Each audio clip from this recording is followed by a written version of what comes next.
পেঁয়াজ রসুনের ঝামেলা ছাড়াই খুব সুন্দর একটা মাংসের রেসিপি। কড়াইয়ে তেল গরম হয়ে গিয়ে গোটা গরম মশলা ফোড়নে দিয়ে একটা চেরা কাঁচা লঙ্কা দিয়ে দেব। তারপর কেটে রাখা আলুগুলো সামান্য অল্প পরিমাণ লবণ দিয়ে এটাকে ভাজবো। বেশি ভাজার প্রয়োজন নেই, আমরা তরকারিতে কিছু সবজি অ্যাড করব।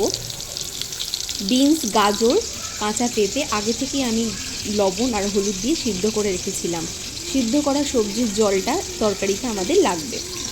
আগে থেকেই আমি মাংস ম্যারিনেট করে রেখেছিলাম।